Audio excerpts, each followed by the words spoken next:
My name is Bethany. I've been married once, but because of my husband's infidelity and money troubles, it didn't last long and ended in divorce. Since then, I've been living as a single mother to my 2 sons. Although it was tough, I have ultimately become successful. I've never hated studying since I was a child. I particularly loved science experiments starting from the elementary school and still look back at them fondly. During university, I became close with a male classmate and we started dating. After graduation, I started working as a cosmetics development researcher at a major cosmetics company. My relationship with him continued, but I really enjoyed my job. After I started working, we didn't see each other as often after that. You seem busy with work, but I was wondering, can we spend more time together? Sorry, I tend to get absorbed in my work. I'll try to be more careful. We're both working now. Let's get married. Then, if you're ever busy with work, we can see each other every day. So I responded to him. All right. With these words from him, we decided to get married without further notice. I was dating him because I liked him and had no reason to refuse. And then we had our baby. When I found out I was pregnant, I was really happy, and it was the first time I forgot about my research. I decided to quit my job completely. I didn't have any hesitation about it at that time. Our eldest son Tim was born, and 2 years later, our younger son Paul was born. I was very busy with childcare and housework every day, and that was all I could handle. I didn't notice anything unusual about my husband, but it turned out he had been laid off from his company for several months and secretly borrowed my money, gave me part of it for our living expenses, and used up the rest of it for gambling. I didn't notice his fake facade of going to work every day in the morning as usual. One day, a collection letter arrived at our home, and the truth was revealed. I added some money for my savings to help with the debt repayment and decided to get a divorce. Although we could have still made it work regarding the money, as I researched the debt, evidence of his frequent infidelity was revealed in his phone messages. I was fed up with this and asked for a divorce. He could agree to the divorce without protesting, and then I was left taking care of my 2 sons alone. It wasn't easy. Why don't you bring Tim and Paul here? Let's live together. I appreciate you saying that, but if we did, our neighbors would start spreading rumors about our divorce and it would cause trouble for the boys. I'll be okay. You don't have to worry about that. If there's anything I can do to help, just let me know. Thank you, Mom. Having someone who worried about me like that became my greatest motivation. Also, I was able to work again at the place I worked before getting married, and during the day, I left my sons at a nursery. In the midst of such a new life, I suddenly had an idea. I suddenly remembered the sensation of when I got to work as a researcher of basic cosmetics that were both time-efficient and gentle on the skin. Once I felt like this, as someone who originally loved research, I found myself excitedly diving into my work every day. Then, the cleansing cream that I made became a hugely popular product, and it became well known worldwide. My life changed completely from that. But from a married life that was already difficult enough with childcare and housework, I had work and research added to it from my divorce. On my days off, I played with my sons with all my might. I had no time to rest. By the time my children were a little older, I had done a lot of research, and what I had created, starting with the cleansing and mainly basic cosmetics, naturally permeated the world. I was generating huge sales, my responsibilities increased, and my income far exceeded that of ordinary male office workers.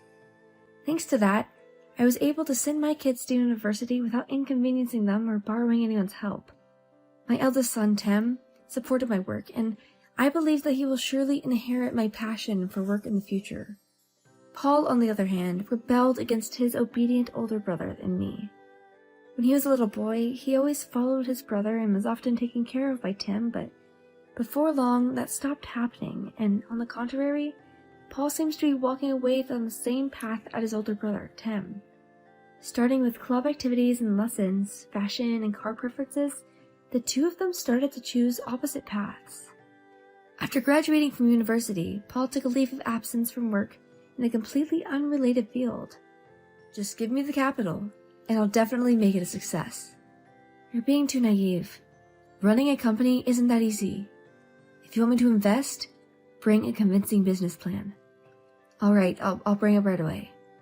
I read through the plan he brought, and while the content was new and interesting, it was nothing more than a child's writing.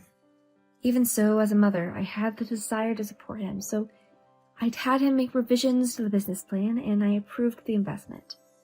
He started the company. I watched him for a while, but in the end, he had no experience, no history, and no connections. As I had imagined, things did not go quite smoothly at first, but despite my worries, Paul suddenly got married. Paul's wife, Carol, is 3 years younger than him at 23 years old. With his young age and his title as the company president, and not to mention his good looks, it was only natural for a few girls to come after him. Although it may sound biased coming from his mother, Paul has a good personality, is friendly and sociable, and can get along with anyone. Even without much experience or skill, he'll probably be able to get to work with just his personality. That's what I thought, at least.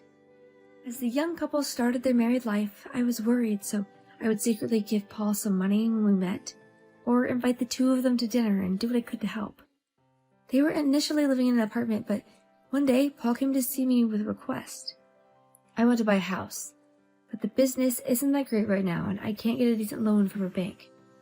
Can you buy a house for me in your name without telling Carol? I'll make sure to pay the monthly payments.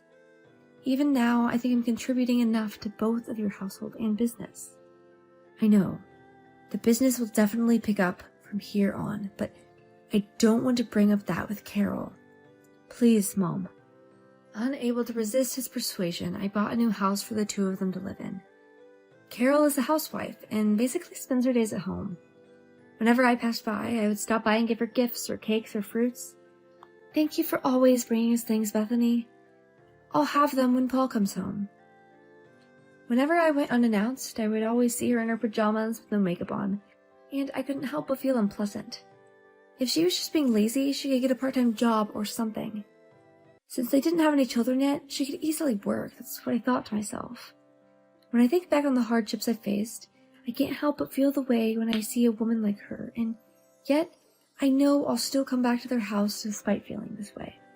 However, I'm sure that she could use some sense from these feelings from me. One day, Paul said something like this to me. Mom, don't ever come to our house too often during the day. If you have something to give us, just come to my office. Why? Did Carol say something to you? Carol is still young and doesn't have much experience dealing with in-laws, so it seems to tire her out. Tire her out? I'm just giving her stuff at the front door. I'm not even going in the house. That's kind of rude of her to say. I knew there was no point of saying anything to Paul, who was caught in between us. She spends every day sitting around without even working, you know. Maybe you haven't said anything to her yet, but your business is in trouble right now. Why don't you go ask her to help out a little? I know. And you haven't been paying attention to the mortgage either. When the business picks up, I'll pay it all at once, so wait. Anyone would have given up already if they saw how his business was doing. Apparently, his personality wasn't good enough for the business to succeed. Still, he wanted to maintain a good image in front of his wife. As things were, Paul must have felt like he was going to lose both his business and his wife. You should seriously think about your business. I can't keep investing anymore. I know. Actually, there was something I haven't been able to tell you. What is it? Carol is pregnant. As they were married, it was certainly good news. I knew I had to congratulate them, but I wasn't convinced. I avoided going to Paul's house or office for a while, and when Carol started her second trimester, Paul invited me to dinner. Carol is feeling better now, and I was able to make a deal at work. She'll prepare the food, so why don't you and Tim come over for dinner? I'll pass. Things will feel weird if we keep avoiding each other, you know? Please? Fine. On the day of the dinner, I prepared a gift and went to Paul's house with Tim.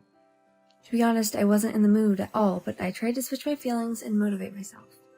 Good evening, thank you for inviting us. It must have been hard preparing everything alone. What? What are you talking about? From Carol's reaction, I immediately knew that Paul hadn't told her about today's dinner. Isn't Paul back yet? We came because he invited us. I haven't heard anything about dinner, and you can't just come over like this. Pregnant women are emotionally unstable. Please don't give me any more stress. don't ever come here again." Tim and I stood frozen, unable to find words to respond. We were there because we were invited, and we were suddenly told not to come again? "I'm sorry, I'm late. What's wrong?" "Paul, did you forget to tell Carol about today?" "Sorry, I was busy. I may have forgotten to tell her." "You need to get your act together. Stop messing with everyone and be more responsible." "I'm sorry." "I'm really sorry, Carol. We're leaving now, so rest up. Don't worry, we won't come back here again." I went to my office and asked the legal advisor to change all the names on the house loan I had purchased under Paul's name.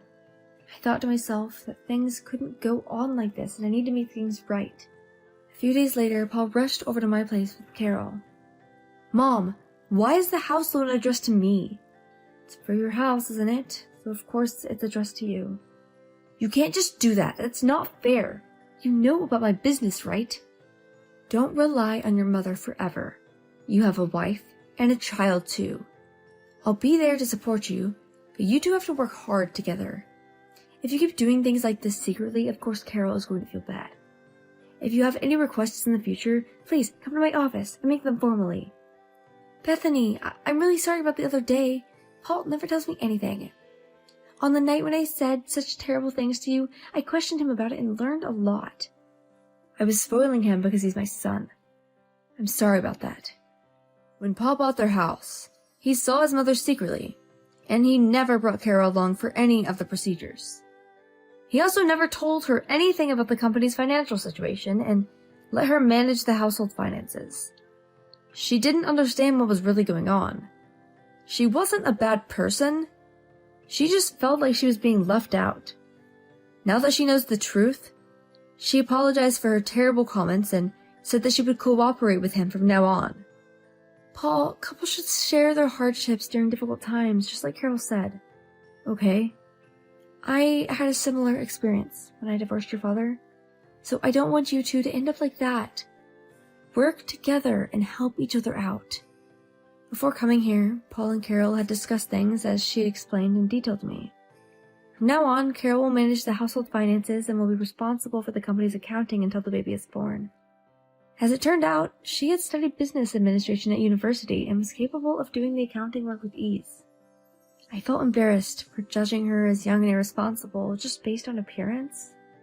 Her explanation was easy to understand and concise, and I could feel her competence to the extent that I wanted to recruit her for our company. I even thought that Paul's business could be revived by her efforts. Bethany, I think it will take some time for us to get back on track. I will also work hard to bring things into good shape. Is it okay for me to come to you for advice when we're in trouble? Of course, anything for you, Carol. Thank you very much for forgiving me. After this day, Carol and I became very close, to the extent of having tea or lunch together or even going shopping. Both Carol and I were surprised by how well we got along. We haven't been involved with each other much before, but in reality, we had a lot in common. I enjoyed it as I had a daughter. Maybe it was because we had taken a roundabout way, had disputes and arguments, that we became like this. If I think about it that way, I'm grateful to Paul as well. Eventually, Carol began to help Paul's business, and it was revived thanks to her knowledge and talent. Paul no longer needed to put up a front, and whenever he had problems, he would talk to Carol first. Things were moving in a positive direction. Meanwhile, Carol's belly grew bigger, and she finally gave birth. The twin boys were born safely, and they were healthy. Our house became even more lively. Now I'm looking forward to seeing Logan find someone nice. Although I had no luck in marriage, I felt blessed with my family and work, and now I can look back and savor happiness.